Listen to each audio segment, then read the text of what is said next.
আমার আল্লাহ তাআলা চমৎকার করে খুব সুন্দরভাবে পবিত্র কালামুল্লাহ শরীফের 24 নম্বর পারা 19 নম্বর পৃষ্ঠার সূরা হামিম সাজদা 30 নম্বর আয়াতের মধ্যে বলছেন, ইন্নাল্লাযীনা ক্বালু রাব্বুনাল্লাহ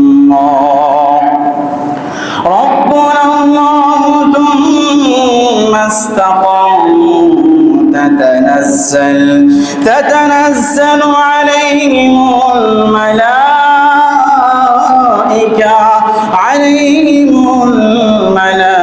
الملائكة ألا تخافوا ولا تحزنوا وأبشروا بالجنة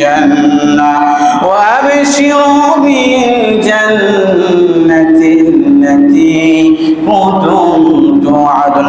আওয়াজে বলুন আল্লাহু আকবার।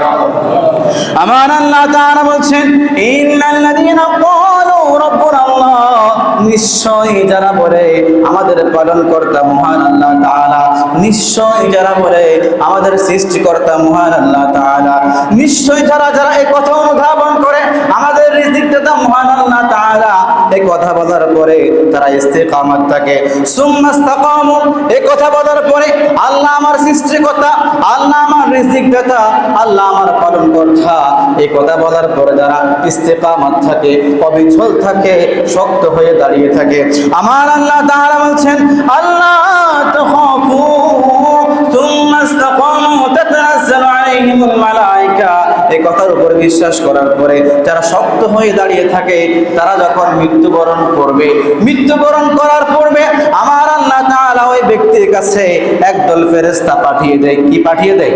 ফেরেশতা পাঠিয়ে দেয়। ওই ফেরেশতারা ওই ব্যক্তির, ওই বান্দার কানে কানে আসি বলে, আল্লাহ তাখাফু, তোমরা ভয় করিও না, ওয়ালা তাহজানু, এবং তোমরা চিন্তা করিও না, ওয়া আবশিরু, শোনো শোনো শোনো, আমি একটি সুসংবাদ দেওয়ার জন্য এসেছি।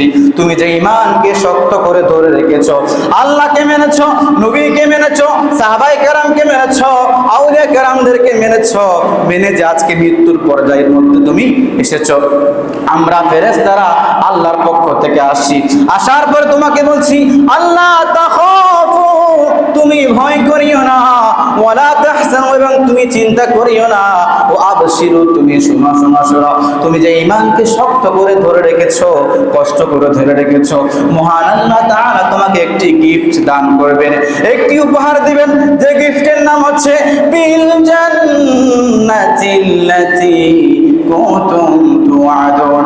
মহান আল্লাহ তাআলা তোমাকে জান্নাত দান করবেন। সুবহানাল্লাহ, চিৎকার মেরে বলুন সুবহানাল্লাহ। তাহলে এই আয়াতের মূল কথা হচ্ছে, যারা আল্লাহকে মানবে, নবীকে মানবে, মৃত্যু পর্যন্ত ঈমানকে শক্ত করে ধরে রাখবে, রাখার পরে যখন সাকারাতের বিছানা চলবে, ওই সময়ের মধ্যে ফেরেশতারা আসবে, আসার পরে বলবে, আল্লাহ তাখাফু, তুমি কেন টেনশন করছো, কেন পেরেশানি হচ্ছ, কেন চিন্তা করছো, তুমি ভয় করিও না, ওরা তুমি চিন্তা করিও না, তুমি আনন্দ চিত্তে খুশি মনে তুমি ঘুম যাও, তোমাকে মহান আল্লাহ তাআলা মৃত্যুবরণ করার পরে জান্নাত দান করবেন। তাহলে এখন প্রশ্ন হতে পারে, হুজুর জান্নাত তো দান করবেন, কোন জান্নাতটি আমাদেরকে দান করবেন? কিতাবের মধ্যে আসছে মহান আল্লাহ তাআলা 8টি জান্নাত বানিয়েছেন। কয়টি? 8টি। এই 8টি জান্নাতের মধ্যে সবচাইতে ভিআইপি জান্নাত একটা রয়েছে, যে জান্নাতের নাম হচ্ছে জান্নাতুল ফিরদাউস। জান্নাতুল ফিরদাউস।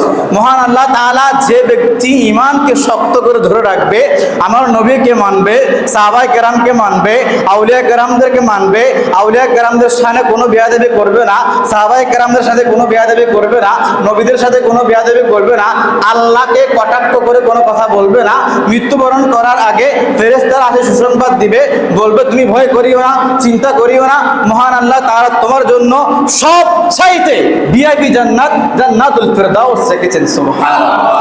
তাহলে সে ভিআইপি জান্নাত আমরা পেতে চাই কি চাই না? চাই কি চাই না? তাহলে শর্ত হচ্ছে আমাদেরকে অবশ্যই ঈমানকে শক্ত করে ধরে রাখতে হবে। আমাদের উপর অনেক ঝড় তুফান আসবে, অনেক পেরেশানি আসবে, অনেক কষ্ট আসবে। এই কষ্টের বিনিময়ে, সামান্য কিছু টাকার বিনিময়ে আমাদের যে অমূল্য সম্পদ ঈমানকে বিক্রি করা যাবে না।